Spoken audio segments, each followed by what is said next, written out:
Over the past few weeks, Tesla's careers website has quietly revealed something big.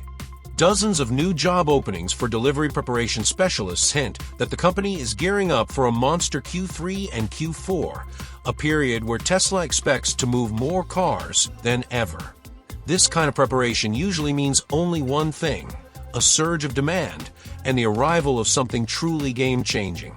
This momentum could very well be pointing toward the long-rumored 2026 Tesla Model 2. This EV is expected to bring a surprisingly long driving range, a bold new design, and an ambitious production strategy with the potential to completely shake up the EV market. Before we dive in, make sure to subscribe and don't forget to hit the notification bell so you never miss a single Tesla update. 1. How could the affordable Tesla Model 2 achieve an impressive driving range of around 300 to 400 m? A major leap forward lies in structural battery composites, SBCs, now rated as one of the top 10 emerging technologies of 2025 by the World Economic Forum. These are materials where carbon fiber serves both as the vehicle's load-bearing structure and as the energy storage element. Recent breakthroughs from Chalmers University in Sweden have pushed SBCs to deliver an energy density of 30 Wh per kilogram with stiffness reaching 76 gigapascals and maintaining high efficiency over 1,000 charge cycles. In practical terms, integrating these into the Model 2's chassis could reduce vehicle weight by around 10%, which in turn could boost driving range by as much as 70%. In parallel, solid-state aluminum-ion battery advances have demonstrated exceptional durability and safety. Tests show such batteries retain over 99% capacity after 10,000 cycles, endure temperatures up to 392 degrees Fahrenheit, resist physical puncture without leakage or fire, and are even recyclable thanks to aluminum fluoride frameworks. If Tesla combines both technologies in the Model 2, the result would be a lightweight, remarkably safe EV whose chassis acting as both body and battery delivers a range far beyond current expectations in the affordable category. Low power mode is a parking energy saver for the Model 2 that reduces vampire drain by pausing non-essential features while the car is idle. It can suspend Sentry mode, summon standby, cabin overheat protection, preconditioning, keep climate on, and background tasks that would otherwise wake the car, which lets the vehicle stay asleep longer and lose far less charge. On a 60 kilowatt-hour pack, measured loss with low power mode averages about 2 to 3% over 72 hours, equal to 1.2 to 1.88 quad-hours in 3 days, or roughly 0.4 to 0.6 quad-hours per day, which implies an average standby draw near 17 to 25 watts. Without low power mode, the typical loss is about 5 to 7% over 72 hours, equal to 3.0 to 4.2 quad-hours in 3 days, or roughly 1.0 to 1.44 quad-hours per day for an average standby draw near 42 to 58 watts. Sentry mode is the main exception. It keeps the Model 2 awake, so standby power jumps to about 150 to 250 W, which adds up to roughly 3.6 to 6.0 quad-hours per day. For long parking, turn on low power mode and switch Sentry mode off in safe places to preserve the most charge. The design of the Tesla Model 2 is not only about style. It directly affects how far the car can travel on a charge. Aerodynamics is the key. Air resistance grows very quickly when speed increases, which means that even small changes in body shape can save a lot of energy. The Model 3 already has a low drag coefficient of 0.23.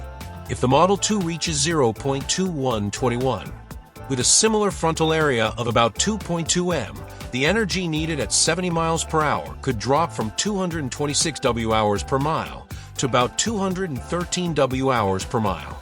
That is around a 6% saving.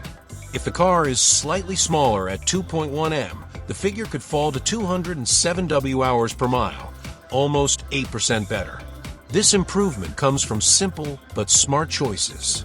A smooth roof line, flush door handles, a flat underbody, and a small diffuser at the rear. Active grille shutters that close at highway speeds can add another 2 to 6% in efficiency. even the tires matter. Low-resistance tires can cut energy use by about 6% compared to normal ones.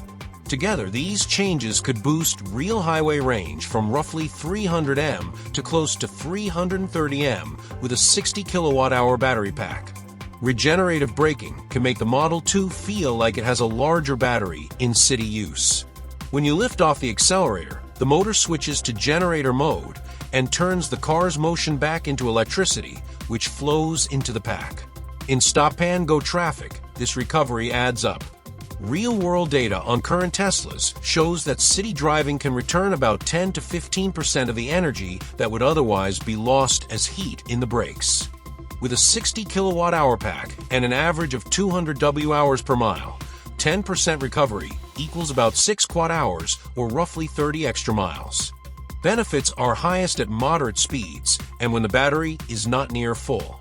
For the Model 2, this could translate into an additional up to 50 miles of range over a full charge, making the official 300 to 400 mile estimate more achievable in daily use. Which upgrade is most important for the Model 2's range? A structural battery. B. Low power mode, better aerodynamics. D. Stronger Regen. Comment your choice below. 2. How does the Tesla Model 2 reveal durability, simplicity, and everyday practicality through its design? The Model 2 is likely to use a hybrid body structure of aluminum and high-strength steel to achieve an optimal balance of lightness and rigidity.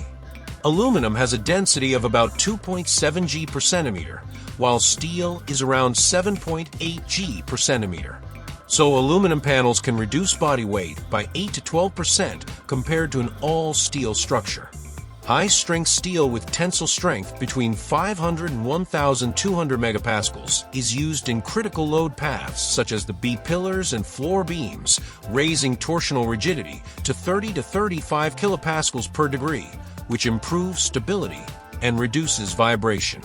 Aluminum naturally resists rust through its oxide layer, and galvanic corrosion between aluminum and steel is managed with coatings and isolators. Crash zones are designed to absorb energy, reducing peak impact forces by 15 to 25% compared to straight beams, which helps the vehicle meet modern safety standards. Adaptive LED headlights controlled by cameras and sensors can increase effective illumination range by 20 to 30%. Compared to fixed halogen lamps, power consumption is only 20 to 30 watts per unit compared to 55 watts for H halogen, saving energy while improving brightness. Matrix beams allow the high beam to stay on longer without glare, extending its use by about 25% and shortening reaction distances at night. Dynamic ambient interior lighting consumes less than 1 to 2 watts, improving comfort without reducing driving range. Studies on adaptive lighting show that